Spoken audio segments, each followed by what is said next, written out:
Hello hi ನಮಸ್ಕಾರ ಸ್ನೇಹಿತರೆ, government job YouTube ಚಾನಲ್ಗೆ ಸ್ವಾಗತ. ಈ ಒಂದು ವಿಡಿಯೋದಲ್ಲಿ ನಿಮಗೆ ESI ಅಲ್ಲಿ ಕರೆದಿರುವಂತಹ ಜಾಬ್ ಪೋಸ್ಟ್ ಬಗ್ಗೆ ತಿಳಿಸ್ಕೊಡಕ್ ಬಂದಿದ್ದೀನಿ ಸ್ನೇಹಿತರೆ. ನಮ್ಮ ESI ಏನಿದೆ, ಈ ಒಂದು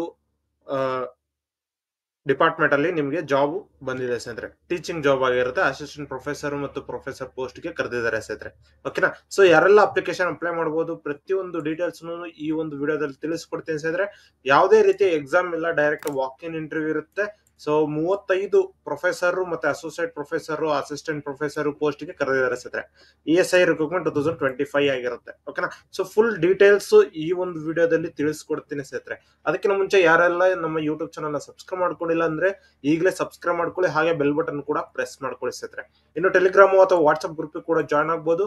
ಅಲ್ಲಿ ಕೂಡ ನಿಮಗೆ ಲೇಟೆಸ್ಟ್ ಅಪ್ಡೇಟ್ಸ್ ಬಿಡ್ತಾ ಇರ್ತೀವಿ ಸ್ನೇಹಿತರೆ. ಓಕೆನಾ? ಸೊ ಕಂಪ್ಲೀಟ್ ಆಗಿ ಸ್ಟಾರ್ಟ್ ಮಾಡೋಣ. 35 ವೇಕೆನ್ಸಿಗಳನ್ನ ಕರೆದಿದ್ದಾರೆ, ಫ್ಯಾಕಲ್ಟಿ ಪೋಸ್ಟ್ಗಳು. ಓಕೆನಾ? ಸೊ ಪ್ರೊಫೆಸರು, ಅಸಿಸ್ಟೆಂಟ್ ಪ್ರೊಫೆಸರು ಮತ್ತೆ ಅಸೋಸಿಯೇಟ್ ಪ್ರೊಫೆಸರು 3 ಪೋಸ್ಟ್ ಕರೆದಿದ್ದಾರೆ. So medical and health care sector ಅಲ್ಲಿ, ಎಜುಕೇಶನ್ ಸೆಕ್ಟರ್ ಅಲ್ಲಿ ನಿಮಗೆ ಕಾಂಟ್ರಾಕ್ಟ್ ಬೇಸಿಸ್ ಅಲ್ಲಿ ಟೀಚಿಂಗ್ ಪೋಸ್ಟ್ ಗೆ ಕರೆದಿದ್ದಾರೆ ಸ್ನೇಹಿತರೆ. ಸೊ ಯಾವತ್ತೆಲ್ಲ ನೀವು ವಾಕ್ ಇನ್ ಇಂಟರ್ವ್ಯೂ ಇದೆ ಅಂತ ಹೇಳೋದಾದ್ರೆ 29 ಮತ್ತು 30ನೇ ತಾರೀಕು ಇದೆ ಸ್ನೇಹಿತರೆ. ಸೊ ಇದು ನೋಡಿ, ಕಾಂಟ್ರಾಕ್ಟ್ ಬೇಸಿಸ್ ಅಲ್ಲಿ ಆಗಿರುತ್ತೆ, ವಾಕ್ ಇನ್ ಇಂಟರ್ವ್ಯೂ ಆಗಿರುತ್ತೆ. 29ರಿಂದ 30ನೇ ತಾರೀಕು 2 ದಿನ, 29, 30 ಅಕ್ಟೋಬರ್ 2025 ಲಾಸ್ಟ್ ಡೇಟ್ ಆಗಿರುತ್ತೆ ಸ್ನೇಹಿತರೆ. ಓಕೆನಾ? ಸೊ ಅವತ್ತೇ ವಾಕ್ ಇನ್ ಇಂಟರ್ವ್ಯೂ ಇರುತ್ತೆ. ಮತ್ತು ಪೋಸ್ಟ್ ಗಳು ನೋಡೋದಾದ್ರೆ ಪ್ರೊಫೆಸರ್ಗೆ 7 ಪೋಸ್ಟ್ ಇದೆ, ಅಸೋಸಿಯೇಟ್ ಪ್ರೊಫೆಸರ್ಗೆ 12 ಇದೆ, ಅಸಿಸ್ಟೆಂಟ್ ಗೆ 16 ಇದೆ. ಟೋಟಲ್ 35 ವೇಕೆನ್ಸಿಗಳು ಇದಾವೆ ಸ್ನೇಹಿತರೆ. ಓಕೆನಾ? ಸೊ ಏನೆಲ್ಲ ಓದ್ಕೊಂಡಿರ್ಬೇಕು ಅಂತ ಹೇಳೋದಾದ್ರೆ, ನೀವು ಮೆಡಿಕಲ್ ರಿಲೇಟೆಡ್ ಪೋಸ್ಟ್ ನ ಓದ್ಕೊಂಡಿರ್ಬೇಕಾಗಿರುತ್ತೆ. MD, MS, DNB ಕ್ವಾಲಿಫಿಕೇಶನ್ ಮಾಡ್ಕೊಂಡಿರ್ಬೇಕಾಗಿರುತ್ತೆ. ಓಕೆನಾ? So teaching and research experience as per NMC faculty recruitment rules. ಓಕೆನಾ? ಸೊ ಇದನ್ನ ನಾನು ಫುಲ್ ಡೀಟೇಲ್ ಆಗಿ ನೋಟಿಫಿಕೇಶನ್ ಇದೆ, ಸೊ ಕಂಪ್ಲೀಟ್ ಆಗಿ ನಿಮಗೆ ತೋರಿಸ್ತೀನಿ. ಓಕೆನಾ? ಸೊ ಏಜ್ ಲಿಮಿಟ್ ನೋಡೋದಾದ್ರೆ 69 ಇಯರ್ಸ್ ವರೆಗೂ ಏಜ್ ಲಿಮಿಟ್ ಇದೆ ಸರ್. ಫುಲ್ ಎಕ್ಸ್ಪೀರಿಯನ್ಸ್ ಇರುವಂತಹ ಅಭ್ಯರ್ಥಿಗಳಿಗೆ ತುಂಬಾ ಉಪಯೋಗಕಾರಿಯಾಗಿರುತ್ತೆ. ಸೊ ನೋಡಿ, ಸ್ಯಾಲ್ರಿ ಬಂದು ನಿಮ್ಗೆ ಪ್ರೊಫೆಸರ್ಗೆ 2,22,000 ರೂಪಾಯಿ ಪರ್ ಮಂತ್ ಇದೆ ಸ್ನೇಹಿತರೆ. ಅಸೋಸಿಯೇಟ್ ಪ್ರೊಫೆಸರ್ಗೆ 1,47,000 ರೂಪಾಯಿ ಇದೆ ಸ್ನೇಹಿತರೆ. ಮತ್ತೆ ಅಸಿಸ್ಟೆಂಟ್ ಪ್ರೊಫೆಸರ್ಗೆ 1,12,000 ರೂಪಾಯಿ ಪರ್ ಮಂತ್ ಸ್ಯಾಲ್ರಿ ಇದೆ ಸ್ನೇಹಿತರೆ. ಓಕೆನಾ? ಸೊ ಆಲ್ ಅದರ್ ಕ್ಯಾಂಡಿಡೇಟ್ಸ್ ಗೆ 300 ರೂಪಾಯಿ DD ಮಾಡ್ಕೊಬೇಕಾಗಿರುತ್ತೆ. SC ST female candidates ಗೆ ಯಾವುದೇ ರೀತಿಯ ಫೀ ಇಲ್ಲ ಸ್ನೇಹಿತರೆ. ಓಕೆನಾ? ಎಲ್ಲಪ್ಪ ವಿನ್ಯೂ ಅಂತ ಹೇಳಿದ್ರೆ ESI medical college or institute. ಓಕೆನಾ? ಇದು ಕಲಬುರಗಿಯಲ್ಲಿ ಇರುವಂತದ್ದು. ಸೊ ನೋಟಿಫಿಕೇಶನ್ ಈಗಾಗಲೇ ನಾನು ಓದಿದ್ದೆ, ಸೊ ಅದನ್ನ ನಿಮಗೆ ಹೇಳ್ತಾ ಇದ್ದೀನಿ ಸ್ನೇಹಿತರೆ. ಸೊ ನೋಟಿಫಿಕೇಶನ್ ಬೇಕಾದ್ರೆ ಚೆಕ್ ಮಾಡ್ಕೋಬಹುದು. ಡೈರೆಕ್ಟ್ ಆಗಿ ಅಫಿಷಿಯಲ್ ನೋಟಿಫಿಕೇಶನ್ PDF ಏನಿದೆ ಇದನ್ನ ಕ್ಲಿಕ್ ಮಾಡ್ಕೊಂಡ್ರೆ ಓಪನ್ ಆಗುತ್ತೆ ಸ್ನೇಹಿತರೆ. ಸೊ ಈ ಒಂದು ನೋಟಿಫಿಕೇಶನ್ ನೋಡಿ, ಫುಲ್ ಕಂಪ್ಲೀಟ್ ಆಗಿ ESI ಮುಖಾಂತರನೇ ಕರೆದಂತದ್ದು medical college, PGIMR and hospital, Kalaburagi, Karnataka. ಓಕೆನಾ? ಸೊ ಈ ಒಂದು ಹಾಸ್ಪಿಟಲ್ ಅಲ್ಲಿ ನಿಮ್ಗೆ ESI ಮುಖಾಂತರ ನೀವು ಅಸಿಸ್ಟೆಂಟ್ ಪ್ರೊಫೆಸರು, ಅಸೋಸಿಯೇಟ್ ಪ್ರೊಫೆಸರ್ ಆಗ್ತೀರಾ ಸ್ನೇಹಿತರೆ. ಸೊ 1 ಇಯರ್ ಇದೆ, ಎಕ್ಸ್ಟೆಂಡಬಲ್ ಅಪ್ ಟು 3 ಇಯರ್ಸ್ ವರೆಗೂ. ಓಕೆನಾ? ಸೊ 29/10/2025 ಗೆ ಡಾಕ್ಯುಮೆಂಟ್ ವೆರಿಫಿಕೇಶನ್ ನಡೆಯುತ್ತೆ. 30th ಗೆ ಇಂಟರ್ವ್ಯೂ ನಡೆಯುತ್ತೆ ಸ್ನೇಹಿತರೆ. ಯಾವುದೇ ರೀತಿ ಎಕ್ಸಾಮ್ ಇಲ್ಲ, ಡೈರೆಕ್ಟ್ ಇಂಟರ್ವ್ಯೂ ಇರುತ್ತೆ. ಸೊ ನೋಡಿ, ಅಸಿಸ್ಟೆಂಟ್ ಅಂಡ್ ಪ್ರೊಫೆಸರ್ ಪೋಸ್ಟ್ ಗೆ 7 ಪೋಸ್ಟ್ ಇದಾವೆ ಅಂತ ಹೇಳಿದೆ. ಸೊ ಯಾರೆಲ್ಲ ಡಿಪಾರ್ಟ್ಮೆಂಟ್ ಇದೆ ಅಂತ ಹೇಳೋದಾದ್ರೆ, accident and emergency medicine, biochemistry, dermatology, forensic medicine, ICU, ಮತ್ತೆ ಫಿಸಿಯೋಥೆರಪಿ ಮತ್ತೆ ರೇಡಿಯಾಲಜಿ, ಇದಿಷ್ಟು. ಮತ್ತೆ ಅಸೋಸಿಯೇಟ್ ಕೂಡ ಸೇಮ್ ಅದೇ ರೀತಿ 12 ಪೋಸ್ಟ್ ಗಳಿದಾವೆ. ಸೊ ಎಲ್ಲ UR, OR, OBC ಮತ್ತೆ SC ST ಎಲ್ಲರಿಗೂ ಕೂಡ ಕೊಟ್ಟಿದ್ದಾರೆ ಸ್ನೇಹಿತರೆ. ಓಕೆನಾ? ಸೊ ಹಾಗೆ ಅಸಿಸ್ಟೆಂಟ್ ಪ್ರೊಫೆಸರ್ಗೆ 16 ಪೋಸ್ಟ್ಗಳು. ಓಕೆನಾ? ಸೊ ಅದಾದ ನಂತರ PWD ಇರುವಂತ ಕ್ಯಾಂಡಿಡೇಟ್ಸ್ ಕೂಡ ಅಪ್ಲಿಕೇಶನ್ ಅಪ್ಲೈ ಮಾಡಬಹುದಾಗಿರುತ್ತೆ. ಸೊ ಯಾರೆಲ್ಲ ಕಂಪ್ಲೀಟ್ ಮಾಡ್ಕೊಂಡಿದ್ದೀರಾ NMC ನಾರ್ಮ್ಸ್ ಪ್ರಕಾರ ಮೆಡಿಕಲ್ ಕಾಲೇಜ್ ಅಲ್ಲಿ ಫುಲ್ಫಿಲ್ಮೆಂಟ್ ಮಾಡೋದಕ್ಕೋಸ್ಕರ, ಸೊ ಅಂತ ಅಭ್ಯರ್ಥಿಗಳು ಕೂಡ ಅಪ್ಲಿಕೇಶನ್ ಅಪ್ಲೈ ಮಾಡಬಹುದು ಅಂತ ಬಿಟ್ಕೊಟ್ಟಿದ್ದಾರೆ. ಓಕೆನಾ? ಸೊ ಹಾಗೆ ಪೇ ಲೆವೆಲ್ ನೋಡಿದಾಗೆ ನಿಮ್ಗೆ 2,40,000, 1,60,000, 1,35,000 ಈ ರೀತಿ ಕೊಡ್ತಾ ಇದಾರೆ.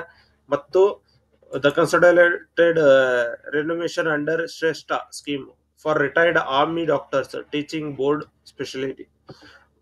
ಯಾರೆಲ್ಲ ರಿಟೈರ್ಮೆಂಟ್ ತಗೊಂಡಿದ್ರೆ ಆರ್ಮಿ ಡಾಕ್ಟರ್ ಪೋಸ್ಟ್ ಗೆ, ಆ ಒಂದು ಅಭ್ಯರ್ಥಿಗಳು ಕೂಡ ಇಲ್ಲಿ ಕರೆದಿದ್ದಾರೆ. PG ಎಕ್ಸ್ಪೀರಿಯನ್ಸ್ ಇರುವಂತವರು, so under 3 years, 5 years, 6 years, 9 years ಈ ರೀತಿ ಕೊಟ್ಟಿದ್ದಾರೆ. ಕನ್ಸಲ್ಟೆಂಟ್ ಪೋಸ್ಟ್ ಗೆ ಕರೆದಿದ್ದಾರೆ. 1,20,000 ರೂಪಾಯಿಂದ ಹಿಡಿದು 1,45,000, 2 ಲಕ್ಷ, 2 20 ಈ ರೀತಿ ಕೊಡ್ತಾ ಇದ್ದಾರೆ ಸ್ನೇಹಿತರೆ. ಓಕೆನಾ. ಸೊ ಹಾಗೆ ನಿಮ್ಗೆ ಟಿ.ಎ.ಡಿ ಇಂಟರ್ವ್ಯೂ ಅಟೆಂಡ್ ಮಾಡೋದಕ್ಕೆ ನಿಮ್ಗೆ ಯಾವುದೇ ರೀತಿ ಟಿ.ಎ.ಡಿ ಎಲ್ಲ ಕೊಡೋದಿಲ್ಲ ಸ್ನೇಹಿತರೆ. ಸೊ ಡೈರೆಕ್ಟ್ ಆಗಿ ನೀವೇ ಎಲ್ಲ ಅರೇಂಜ್ಮೆಂಟ್ ಮಾಡ್ಕೊಂಡು ಬರ್ಬೇಕಾಗಿರುತ್ತೆ. ಸೊ ₹500 ಫೀನ ಡಿ.ಡಿ ಮಾಡ್ಕೊಳ್ಬೇಕಾಗಿರುತ್ತೆ. ಡಿ.ಡಿ ಯಾವ ರೀತಿ ಮಾಡೋದು ಅಂತ ಹೇಳೋದಾದ್ರೆ, ಸೊ ಇ.ಎಸ್.ಐ ಕಾರ್ಪೊರೇಷನ್ ಅಂತ ಹೇಳ್ಬಿಟ್ಟು ಮಾಡ್ಬೇಕಾಗಿರುತ್ತೆ. ಓಕೆನಾ. ಸೊ ಇ.ಎಸ್.ಐ ಕಾರ್ಪೊರೇಷನ್ ಅಂತ ಹೇಳ್ಬಿಟ್ಟು ನೀವು ಬರೆದು ಕೊಟ್ಟು ಡಿ.ಡಿ ಮಾಡ್ಕೋಬೇಕಾಗಿರುತ್ತೆ ₹500. ಅದಾದ ನಂತರ ಯಾವ ರೀತಿ ನೀವು ಅಪ್ಲಿಕೇಶನ್ ಅಪ್ಲೈ ಮಾಡಬೇಕು ಅಂತ ಹೇಳಿದ್ರೆ, ಫಸ್ಟ್ ತಿಂಗು ನೀವು 29ನೇ ತಾರೀಕು 9 ರಿಂದ 10:30 ಒಳಗಡೆ ನೀವು ಹೋಗ್ಬೇಕಾಗಿರುತ್ತೆ. ಸೊ ಅಲ್ಲಿ ಕ್ವಾಲಿಫಿಕೇಶನ್ ಇದನ್ನ ಚೆಕ್ ಮಾಡ್ಬೇಕಾಗಿರುತ್ತೆ ಸ್ನೇಹಿತರೆ. ಓಕೆನಾ. ಸೊ ನಿಮ್ಮ ಡಾಕ್ಯುಮೆಂಟ್ ವೆರಿಫಿಕೇಶನ್ಸ್ ಎಲ್ಲ ತಗೊಂಡು ಹೋಗಿ ತೋರಿಸ್ಬೇಕಾಗಿರುತ್ತೆ. ಏನೆಲ್ಲ ಡಾಕ್ಯುಮೆಂಟ್ಸ್ ಅಂತ ಹೇಳೋದಾದ್ರೆ 10th MBBS, PG ಡಿಗ್ರಿ, ಮತ್ತೆ KMC ಅಥವಾ NMC ಅಲ್ಲಿ ರಿಜಿಸ್ಟ್ರೇಷನ್ ಆಗಿರುವಂತ ಸರ್ಟಿಫಿಕೇಟ್, ಕ್ಯಾಸ್ಟ್ ಸರ್ಟಿಫಿಕೇಟ್, ಅದಾದ್ರೆ experience certificate, relieving certificate, proof of ID, passport size photo, ಮತ್ತು NMC ರಿಲೇಟೆಡ್ ಯಾವುದೇ ಒಂದು ಅದರ್ ಡಾಕ್ಯುಮೆಂಟ್ಸ್ ಅಥವಾ ಪಬ್ಲಿಕೇಶನ್ಸ್ ಇತ್ತು ಅಂತ ಹೇಳಿದ್ರೆ ಆ ಒಂದು ಡಾಕ್ಯುಮೆಂಟ್ಸ್ ಕೂಡ ನೀವು ತಗೊಂಡು ಹೋಗ್ಬೇಕಾಗಿರುತ್ತೆ. ಒಂದು ಸೆಟ್ ಜೆರಾಕ್ಸ್ ಮತ್ತು ಇಲ್ಲ 2 ಸೆಟ್ ಜೆರಾಕ್ಸ್ ನೋಡಿ, 2 copies of passport size photo, 1 set of photo of original certificates. Original certificate ಜೊತೆಗೆ 1 ಸೆಟ್ ಕಾಪಿ ಇರಬೇಕು, ಮತ್ತೆ 2 ಸೈಜ್ ಪಾಸ್ಪೋರ್ಟ್ ಸೈಜ್ ಫೋಟೋ ಕೂಡ ತಗೊಂಡೋಗ್ಬೇಕಾಗಿರುತ್ತೆ. ಓಕೆನಾ. ಸೊ ಇದಾದ ನಂತರ ಸೆಲೆಕ್ಷನ್ ಪ್ರೋಸೆಸ್ ಈ ರೀತಿ ನಡೆಯುತ್ತೆ. 2 ತಿಂಗಳವರೆಗೂ ವ್ಯಾಲಿಡ್ ಅಲ್ಲಿ ಇರುತ್ತೆ. ಸೊ ಅದ ನಂತರ ಕಂಪ್ಲೀಟ್ ಆಗಿ ಚೆಕ್ ಮಾಡಿ ಅವರು ರಿಲೀಸ್ ಮಾಡ್ತಾರೆ ಸ್ನೇಹಿತರೆ. ಇಂಟರ್ವ್ಯೂ ಅಲ್ಲಿ ಯಾವ ರೀತಿ ನೀವು ಪರ್ಫಾರ್ಮ್ ಮಾಡ್ತೀರೋ ಅನ್ನೋದ್ರ ಮೇಲೆ ಡಿಪೆಂಡ್ ಆಗುತ್ತೆ. ಸೊ ನಿಮ್ಗೆ ಜಾಬ್ ಸಿಗೋದು. ಓಕೆನಾ. ಸೊ ಈ ರೀತಿ ಇದೆ. ಅದ ನಂತರ ನಿಮ್ಗೆ ಏನೇ ಡೌಟ್ಸ್ ಇತ್ತು ಅಂತ ಹೇಳಿದ್ರೆ ಕಮೆಂಟ್ ಮಾಡಿ, ಕಮೆಂಟ್ ಅಲ್ಲಿ ಕೂಡ ತಿಳಿಸ್ಕೊಡ್ತೀನಿ. ಹಾಗೆ ಇಲ್ಲಿ ನೋಡೋದಾದ್ರೆ ಅಪ್ಲಿಕೇಶನ್ ಫಾರ್ಮ್ ಕೂಡ ಇದೆ. ಸೊ ಈ ಒಂದು ಅಪ್ಲಿಕೇಶನ್ ಫಾರ್ಮ್ ನ ಫಿಲ್ ಅಪ್ ಮಾಡ್ಕೊಂಡು ನೀವು ತಗೊಂಡೋಗ್ಬೇಕಾಗಿರುತ್ತೆ. ಸೊ ಯಾವ ಪೋಸ್ಟ್ ಅಪ್ಲೈ ಮಾಡ್ತಾ ಇದ್ರೆ, ಯಾವ ಡಿಪಾರ್ಟ್ಮೆಂಟ್ ಗೆ, ನಿಮ್ಮ name, father name, date of birth, address, email ID, phone number, ಮತ್ತೆ permanent address, male or female, ಮತ್ತೆ ಹ್ಯಾಂಡಿಕ್ಯಾಪ್ ಹೌದಾ ಇಲ್ಲ, ಮತ್ತೆ ಎಷ್ಟು % ಹ್ಯಾಂಡಿಕ್ಯಾಪ್, ಮತ್ತೆ ಎಕ್ಸರ್ವಿಸ್ ಮ್ಯಾನ್, ಗೌರ್ಮೆಂಟ್ ಎಂಪ್ಲಾಯ್ ಆಗಿದ್ರಾ ಅಂತ ಹೇಳ್ಬಿಟ್ಟು ಕೇಳ್ತಾ ಇರೋದು. ಅದಾದ ನಂತರ SC/ST, OBC, general, ex-service man ಈ ರೀತಿ ಕೇಳಿದೆ. ಅದಾದ ನಂತರ ನಿಮ್ಮ ಎಲ್ಲ ಎಜುಕೇಶನ್ ಕ್ವಾಲಿಫಿಕೇಶನ್ಸ್, ಮತ್ತೆ ನೀವು ಎಂಪ್ಲಾಯ್ಮೆಂಟ್ ಮಾಡಿರುವಂತಹ ಫುಲ್ ಎಕ್ಸ್ಪೀರಿಯನ್ಸ್ ಸರ್ಟಿಫಿಕೇಟ್ಸ್ ಗಳು ಇಲ್ಲಿ ಹಾಕ್ಬೇಕಾಗಿರುತ್ತೆ. ಮತ್ತೆ ಯಾವೆಲ್ಲ ಡಾಕ್ಯುಮೆಂಟ್ಸ್ ನೀವು ಕೊಟ್ಟಿದ್ದೀರಾ ಅನ್ನೋದನ್ನ ಇಲ್ಲಿ ಬರೀಬೇಕಾಗಿರುತ್ತೆ. ಓಕೆನಾ. ಸೊ ಇದಿಷ್ಟು ಬರೆದು ಇಲ್ಲಿ ಸಿಗ್ನೇಚರ್ ಮಾಡಿ ನೀವು ಈ ಒಂದು ಅಪ್ಲಿಕೇಶನ್ ಫಾರ್ಮ್ ನ ಕೊಡಬೇಕಾಗಿರುತ್ತೆ ಸ್ನೇಹಿತರೆ. ಓಕೆನಾ.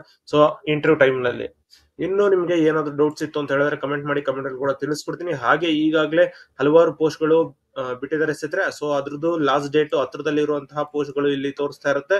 ಸೊ 22ನೇ ತಾರೀಕು ಅಕ್ಟೋಬರ್ 23, 24 ಈ ರೀತಿ ಇದೆ. ಸೊ ಹಲವಾರು ಪೋಸ್ಟ್ ಗಳು ಇಲ್ಲಿ ಲಾಸ್ಟ್ ಡೇಟ್ ಇದೆ ಸ್ನೇಹಿತರೆ. ಆದಷ್ಟು ಬೇಗ ಅಪ್ಲಿಕೇಶನ್ ಅಪ್ಲೈ ಮಾಡ್ಕೊಳ್ಳಿ.